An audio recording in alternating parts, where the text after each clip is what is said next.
Okay, a few of you were here last week, and there was a little bit of time for some discussion and questions. So, in fact, I was just saying to Naomi, who I've just met, that I'd like to just talk for about 20 minutes this evening, not too long. And what I want to do, I want to share with you the content of an article that I read a couple of months ago. It was in the New York Times. I don't subscribe to the New York Times. I can't remember how I came across it now. Anyway, the article was by an American novelist of Italian extraction called Salvatore Schibana. And the title of it was The Industrial Revolution of Shame.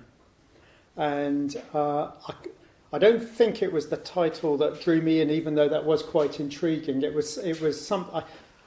I can't actually remember now why it sort of grabbed my attention, and what he wrote about. I thought his analysis was really interesting, and B, he made some suggestions that I strongly resonated with, and I thought were, if you like, behaviours and attitudes and activities that we try and do in this community, in Tree Ratner community. So not all of you might consider yourselves part of that community, but the people who run the Buddhist Centre here and the network of centres that's my one of my jobs is to go around and visit our centres around the world. So what this novelist was talking about in this article, I just highlighted a little bit, a few bits. He said this was his thesis, if you like, his idea. We are undergoing an industrial revolution in shame. New technologies have radically expanded our ability to make and distribute a product. The product is our judgment of one another. Yeah, and what he's talking about is social media and so on. I mean, that's it. He goes into it a little bit about sort of Twitter and YouTube and Facebook and so on. And he starts. I won't kind of give you a blow-by-blow account of his article, but he starts off quoting a story from the 1950s of someone describing witnessing someone being shamed at a crossroads just outside a village in France at the end of the Second World War. Someone who had been collaborating with the Germans who had been sort of, the administrators of that region or village or something. And that person was shamed by, I think, having their head shaved. I think that was one of the things that happened in that sort of aftermath. I mean, probably worse things happened as well. But what he said was, so you have that where that person is shamed, but they can then have the anonymity of exile. So exile can be a very painful thing to happen, yeah? But it can also mean you can go away and start a new life. And he was saying today, the equivalent, if that happened, somebody would be recording it on their mobile phone, it would be placed on, Instagram or Facebook or somewhere else, and it would be forever archived. It would, it's likely it would always be available and so on. And I think what drew me in was just because we've been wrestling in our own community about how to have debate or using social media. And I don't think it's a great medium. Some people make a case that at least it provides a degree of openness and transparency where it might have been missing in the past.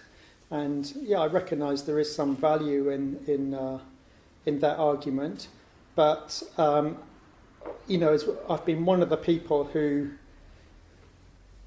working with a group of people to work out like how we can do that well, and it's actually not an easy thing. Most people don't present very well if you're trying to debate something that is has a lot of emotional heat online. It's hard enough to do face to face. Yeah, it's hard enough to talk about really complex and sensitive things, but it's most of the debates that I've watched online have not been very high quality, and my fear is that they create narratives of mistrust, if you like, and misinformation at worst, whether intentional or not. So, and I think that all I mean, it's just like as a society, different communities, everyone is struggling with this issue, I think, about how the technology gets used. And, this author's thesis is, he called it a boom time for recrimination. We need a way to save our judgment for the cases that merit the toll it takes on others and ourselves. I thought that was an interesting comment, that he was saying that, let me just see, there was something else that he said, I'll just have to, oh yes, here we go. Media culture has found a sweet spot in the collective psyche, outrage. Yeah? And he said headlines are baited with it, promising an injustice. This is strange bait. It can feel wrong not to take it. Yeah, that's an important point, isn't it? Because, there is injustice in the world and it needs to be called out.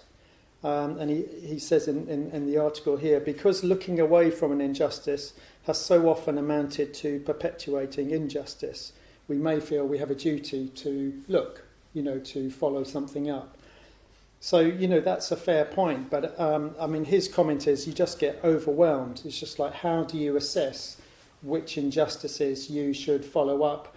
How do you assess whether they're true or not? These are very, very difficult questions. So what I liked about the article is that he presents a problem. I recognise it. Probably most of us can recognise it, even if you may not agree with all of his analysis. But what I liked about it was that he tried to suggest or recommend a positive alternative.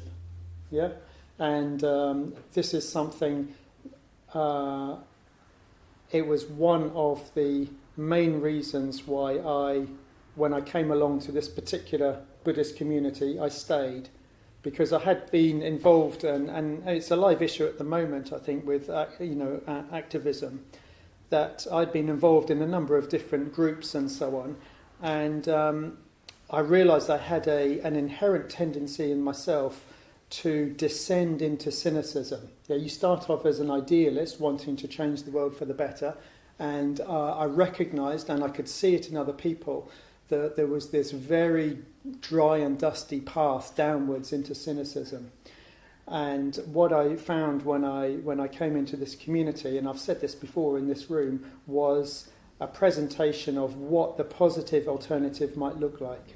Now, when that happens, of course, you set yourself up, because then everyone judges you by that high idea which you aspire to, and we don't always match it. Yeah, we make mistakes. We're fallible beings. Things don't always go the way we want them to. But I really like the fact that it was a sincere group of people trying to live out the positive alternative, and that's what I've been trying to do. Yeah, so I found a community of people that I could finally do that with, and have the best go that I could. And in this article, what Salvatore, if I can, even though I don't know him, I'll use his Christian name, what he suggests, I thought was quite intriguing. I mean, he's a novelist, yes, so he recommended literature. And what he says, he says, well, what can we do? What's the alternative? And he said, I think we can find one in literature. And this is where the deep watching comes in. What he suggested was that in literature, it just so happens that, I resonated with this because I read a lot of novels. And a few years ago, a friend of mine said to me, I think that you have learnt empathy through novels. And I was like, no one had ever said that to me before. And I was like, yes, I think you're right. I mean, obviously I learn it through interactions with people, but I'm making a case for reading novels here. I know not everyone enjoys reading novels, but anyway, this guy, he says, what happens in a novel, he quotes George Eliot and Cormac McCarthy. Just so happens they're two of my favourite authors, so I was like, yes, I'm right with you on this one. He says what they do is they present you with a rich and deep picture of a character, yeah? And what that means is by the time that character reaches a particular moment where they have to make a decision, even if they make a stupid decision, you've been invited into a world where you can see the whole kind of complexity of their life, their conditioning, all the circumstances and everything else of like why they might end up making the decision or choosing a course of action that they do. Yeah, and of course sometimes they make really good actions despite themselves or despite their upbringing or whatever it is. But the point is that through a well-written novel, if you like, where there's a rich and deep character study, you're invited into somebody's inner world, but you're also seeing how they act in the world as well. So you're sort of getting both. And I think for me, it's been a very valuable place then to learn. It's almost like how people act in the world because of their inner landscape and on all the things that have come before it. He also uses a lovely word, which is witnessing. And I like that word because it's a word we use in our community as well. In fact, we use it, I use it quite regularly when I'm talking about friendship and the importance that we place on friendship in our community. And I definitely think of it as a witnessing of each other. And we also use it if someone trains for ordination in our community, we use it at the point at which we ordain someone. We say we witness their going for refuge to the Buddha Dharma Sangha. So there's one of our senior teachers, Subhuti, who has ordained a lot of people. He said when you witness somebody else making a commitment in their life, so in this case it's ordination into a spiritual community, you witnessing that calls into question your own commitment. Yeah, it's a very profound thing to say when you think that through. So that when you witness somebody else doing something very profound that you resonate with, it also reflects back on your own commitment and allows you to check, if you like, your own commitment. And it's having just recently become a preceptor, in other words, someone that conducts the private ordination ceremony, it's an amazing thing to do. I mean, partly the person who I ordained was a very good friend of mine, and I was just so excited to be bringing him into our community in both directions. I thought it was really good giving him a context in which it gave him the best opportunity for his qualities to shine and for him to make a contribution. And also, I thought our community benefits from having someone like him in it. And his qualities and magic, if you like. So it was a very special thing to do. Anyway, so I just wanted to just say a little bit more about this deep watching and witnessing. What came to mind was it was a little quote from Rainer Maria Rilke, who some of you will know. I don't study or read a lot of poetry, but some of my Buddhist friends introduced me to Rilke's poems about 10 or 15 years ago. And one of my friends, who is a guy who has been here, who some of you might have met, he's called Vadaka. He wrote a book called The Buddha on Wall Street. He used to be an economist. In fact, he taught in Melbourne for a few years in the early 70s or something. He visited this centre just, 2 or 3 years ago maybe, so if any of you remember him coming. I think it's actually written in that book, The Buddha on Wall Street, and when he's talking about the values of our community and friendship and so on, and he talks about the value that we place on the true individual. It's a concept or a term that Sangharakshita uses, one which I very, very deeply resonate with, that what we're trying to do is create a community where we have close bonds with each other, we cooperate together, but also we have a very strong sense of our own agency, and it's the relationship between those two that's important. Yeah, so you make your own choices, and it's been very important to me in our community. I mean, I've pretty much spent 20 years working full-time in this Buddhist community, and yet every decision and choice I feel like I've made it's my own, not because somebody told me, or somebody might have recommended something, but I was making sure that it was my decision, to do whatever I've done and whatever jobs or work I've done.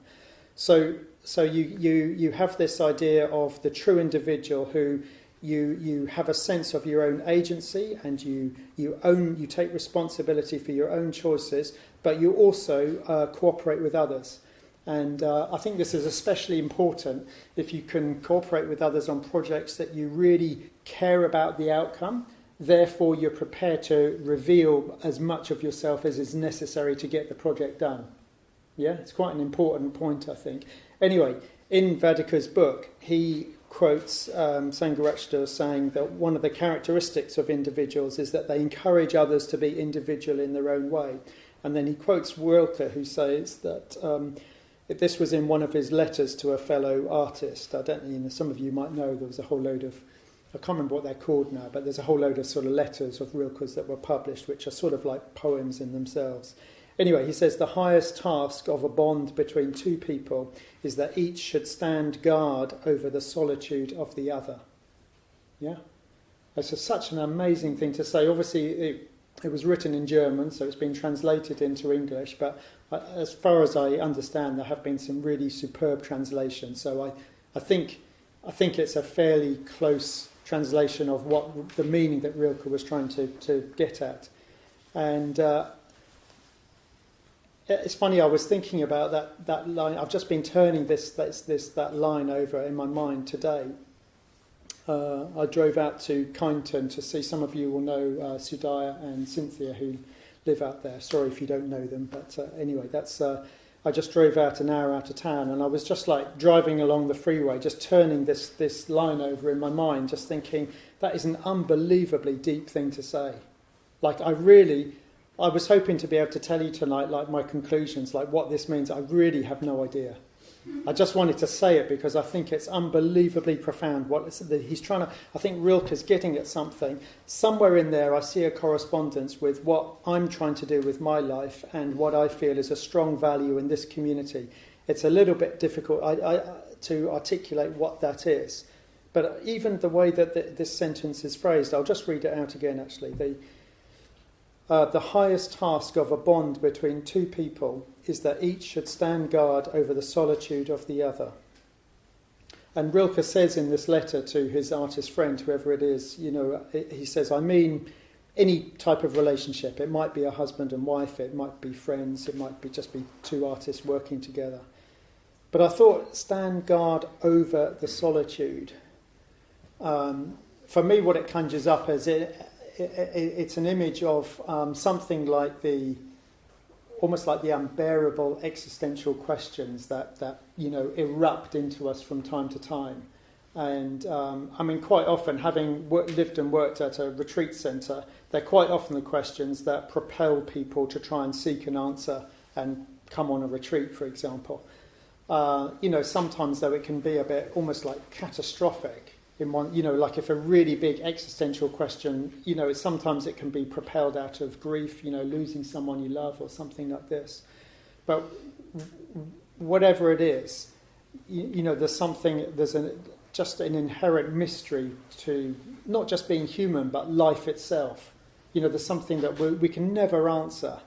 And there's something like, for me, living the answer means living in very close connection with other people, as close as I can, at the same time recognizing that there is a sort of aloneness in all of us that we can never get over. That what do people say? We always die alone, born alone and die alone. So there's a sort of aloneness as well. There is a kind of solitude, if you like, that I think that what Rilke's saying is that if you can stay in that place, it's a really, really rich place to stay, even though it's quite a hard place to go to. It's a hard place to stay. And I think, so he's saying that if another person can sort of almost help you to do that, there's the paradox between connection and solitude, if you like, but another person can help you to do that. I mean, my mind just went to a rather literal example, if you like. It's almost like I couldn't stay in the existential place. So my mind went to the very act of when we encourage people when they're ready to go on solitary retreats in our community. We think that's a really good practice to do. And I remember the first one I went on, I was so frightened. Oh my goodness. If I'd just called it a holiday and gone camping, I probably wouldn't have experienced much fear. But because I called it a solitary retreat, and I took some Buddhist books with me, and so on and so forth. But I remember, for example, someone saying to me, "Oh, when you get there, just make an offering to the local gods." I had no idea what that meant. By the way, I was like, I have no idea who the local gods are. But I remember at night remembering that and thinking, oh, okay, I'll make an offering then to the gods. So I put some food on a plate and so on. And I remember my hand was shaking, like I was staying in this shepherd's hut, if you all know what that is, like a wooden shepherd's hut. I opened the door.